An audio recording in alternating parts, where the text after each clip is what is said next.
Begitu kita tidak ngerti cara ngelola negara, kita dikerjain oleh negara lain. Setuju ya? Sebenarnya untuk membuat negara ini jalan, rumusnya cuma dua.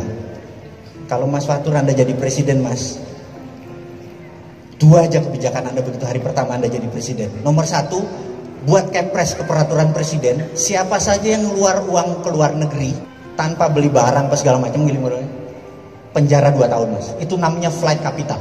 Keputusan kepres kedua, mulai hari ini jam 24.00 bunga deposito 0. Mas, kalau Anda punya 1 triliun, setiap tahun Anda dapat 50 miliar, betul ya? Toto jadi 0. Kira-kira apa kepala pikirnya?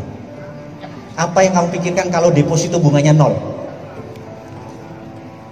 Kalau keluar, tangkap, bener nggak? Akhirnya akan menjadi usaha di negara sendiri. Ini di Mayahnya punya usaha, langsung gue invest dong tempat lo, bener gak? Ada 11.000 triliun di bank sekarang nganggur. Dalam 1 malam keluar, ekonomi Indonesia maju gak? Syariah gak bangsa ini? Berkah gak? Gak ada riba? Betul gak? Udah gak ada riba, berkah, ekonomi maju dalam semalam, bener gak? Gitu aja kok repot, bener gak? Anda semua pasti penasaran kan tentang sosok Bosman Mardigu? Memang sangat sulit sekali mencari informasi tentang profil sosok beliau ini. Bahkan di situs besar seperti Wikipedia, baru-baru ini nama Mardigu justru dihapus. Sangat aneh bukan jika orang besar seperti beliau tidak muncul profilnya di internet. Jejak keluarganya pun tak ditemukan di jagat maya. Beliau ini misterius, bahkan amat sangat misterius. Seakan beliau atau entah siapa tidak menghendaki sosok Bosman diketahui publik. Sepertinya dia tak ingin kehidupan pribadinya dan keluarganya diamati dan dikulik oleh banyak orang. Begitu menakutkankah dirinya sehingga seakan kiprahnya dihilangkan dari catatan dunia maya? Sosok Mardigu Wowik belakangan kerap menjadi perbincangan hangat masyarakat di jagat maya juga jagat nyata. Pasalnya, Mardigu berhasil menarik perhatian. Pemikirannya membuat warganet takjub, seperti bagaimana masa depan ekonomi negara di tengah wabah corona, juga peluang Indonesia untuk menyalip ekonomi Cina dan Amerika. Setiap ucapan Mardigu memiliki arti dan mampu menghipnotis jutaan pengikutnya di Instagram, Facebook, maupun channel YouTube. Kata-katanya sangat mantap dan meyakinkan semua yang mendengar. Bukan tanpa alasan, analisanya menunjukkan kalau Mardigu adalah orang yang berpengalaman. Cara berpikirnya gila, bicaranya sangat mudah dipahami, padahal materi yang disampaikan sangat berat sekali. Betul ya? Banyak ide-ide gagasan serta narasi baru yang ia utarakan dan bagus sekali untuk kemajuan negara Indonesia seandainya pemerintah mau menerapkan. Tapi apa ya sanggup mereka-mereka itu melawan mafia? Siapa sebenarnya Bosman Mardigu? Bernama lengkap Mardigu Wowik Prasantyo. Beliau lahir di pertengahan tahun 60-an. Dibesarkan sebagai anak kolong dari ayah pensiunan Angkatan Udara berpangkat kapten. Perjalanan dinas orang tuanya membawanya berpindah-pindah di banyak kota di tanah air. Jangan ada yang tertarik untuk mengincarnya jadi suami, karena beliau sudah punya istri dan 4 orang anak. Kendati demikian, tak ada satupun foto atau video keluarganya yang pernah diunggah di media sosial miliknya. Mardigu lahir di tengah keluarga dengan latar belakang pendidikan pesantren yang sangat kuat. Salah satunya adalah pesantren Sidogiri, memberi warna tersendiri pada sisi kehidupan Bosman Sontoloyo. Keluarganya adalah keluarga santri. Kehidupan duniawinya yang berlebih tidak menghalangi kehidupan agamanya. Ia menyumbangkan sebagian hartanya untuk kepentingan dakwah agama melalui rumah yatim Indonesia yang didirikannya dan beberapa pesantren yang dirawatnya. Bosman pernah merantau kuliah ke negeri Paman Sam, Amerika, untuk belajar keilmuan aplikasi psikologi dari San Francisco State University. Seorang die-hard entrepreneur, pengusaha 25 tahun lebih dan dikenal sebagai pengusaha minyak dan gas. Bosman adalah founder dan owner dari sebuah perusahaan minyak ternama. Kontribusinya untuk Indonesia selama ini tidak diketahui, tidak berjejak sama sekali. Namun tidak boleh diremehkan, Bosman terlibat dalam beberapa momen penting yang mengancam bangsa Indonesia. Bosman adalah seorang pakar intelijen teroris. Lebih dari itu, beliau adalah desain arah pergerakan intelijen yang sudah mewawancarai sekitar 437-an anggota teroris pada tahun 2010. Mardigu biasa menjadi narasumber yang tidak hanya menganalisa gerakan teroris, namun juga mencari petunjuk hal-hal yang masih belum jelas dalam satu kasus terorisme. Wajar saja banyak media yang percaya Mardigu sebagai pengamat terorisme. Interview tersebut dilakukan dalam kapasitas Mardigu sebagai ahli hipnoterapis, sebuah terapi mental, pikiran dan emosi, serta perilaku yang dilakukan dalam keadaan terhipnotis. Jadi sudah ada 2 titel dari Mardigu yang dikenal media dan masyarakat, yaitu sebagai ahli hipnoterapi dan juga pakar terorisme. Beliau seorang staf ahli Kementerian Pertahanan tahun 2014 sampai tahun 2019, aktif mengajar di Sekolah Tinggi Intelijen Nasional, mengajar di Sandiyuda atau Sanda, yaitu satuan Kopassus yang memiliki spesifikasi tugas perang yang rahasia, clandestine operation, termasuk kemampuan dalam intelijen tempur atau combat intel, dan counter insurgensi atau kontra pemberontakan. Beliau juga aktif di Badan Intelijen Negara alias BIN, Badan Intelijen Strategis alias BAIS.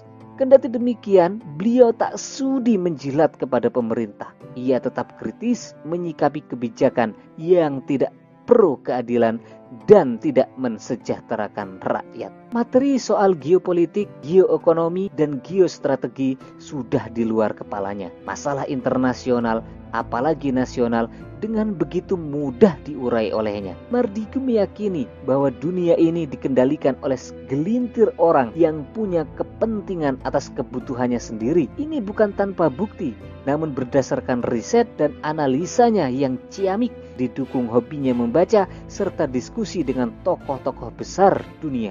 Kesuksesan Bosman dalam bisnis tidak bisa disepelekan. Mardigu Wowi adalah seorang pengusaha yang memiliki beberapa perusahaan, baik berskala nasional maupun berskala internasional. Usahanya bukan main-main.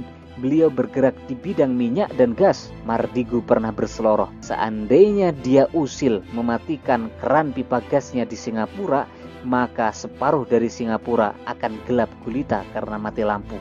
Mardigu juga aktif sebagai motivator bisnis melalui program Millionaire Mindset Bootcamp yang memiliki situs millionairecamp.id. Dalam situs tersebut, Mardigu disebut sebagai triliuner yang memiliki berbagai perusahaan di bidang minyak dan gas. Pendapatan Mardigu di bisnis ini disinyalir mencapai $200 juta. Mardigu kerap menyisihkan pesan-pesan spiritual dalam videonya. Hal tersebut memang mencerminkan bagaimana kepribadiannya yang terlahir dari keluarga berbasis pesantren. Dengan kultur agama yang kuat, beliau adalah sosok di balik berdirinya Rumah Yatim Indonesia yang saat ini menaungi kurang lebih 10.000 santri di seluruh Indonesia. Mardigu ini manusia langka, kehidupan duniawi dan kehidupan akhiratnya melesat seimbang.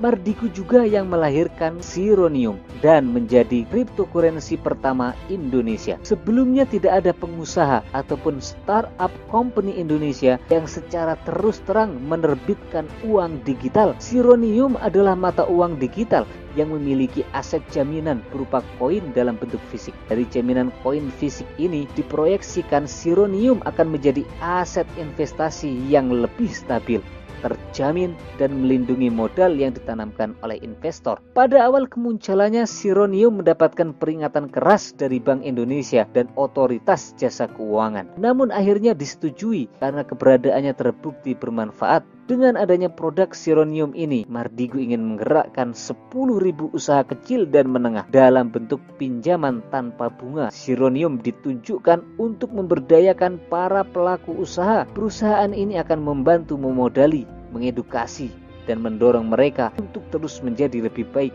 terutama dalam hal peningkatan pendapatan perusahaan. Mardigu juga memiliki julukan unik yang tidak biasa, yaitu Bosman Sontoloyo. Julukan Sontoloyo ini diperoleh dari kakeknya sejak kecil, lantaran pemikiran-pemikirannya sudah berbeda dan berani bertanya tentang hal-hal yang mendasar dan fundamental. Kakek, Pak D, keluarga Mardigu banyak yang nyantri di pesantren Sedogiri, Pasuruan. Pada usia 10 tahun, Mardigu sering diwejangi oleh mbahnya untuk berislam secara kafah atau total. Mardigu kecil berdiri saat orang-orang sepuh itu duduk. Kalau yang lain duduk, saya berdiri. Mbah pasti langsung bilang, "Opo kowe, kenapa kamu?" kata Mardigu. Ketika Mardigu bertanya soal agama dengan pertanyaan filosofis, mbahnya menjawab, "Ngawur kowe, Sontoloyo." Itulah asal muasal lahirnya julukan Sontoloyo. Untuk panggilan Bosman, Mardigu mengaku hal tersebut merupakan panggilan dari anak buahnya. Sebagai seorang pimpinan, jiwa bos Mardigu memang melekat. Memang di Instagram, Facebook, YouTube, dan media sosial lainnya, Sontoloyo sangat ramah. Beliau sering merespon komentar para followernya. Tidak jarang juga beliau men-share postingan follower di status Instagram. Bahkan beliau pun sering membalas status Instagram followernya melalui direct message. Bayangkan, akun dengan 1,4 juta follower sedemikian rupa memperhatikan akun followernya. Akan tetapi dalam urusan kerja, Bosman mengaku sangat menekan kalau di kantor. Kalau di luar kelihatannya humble, kalau anak buah sendiri, kalau mau dipecat ya dipecat.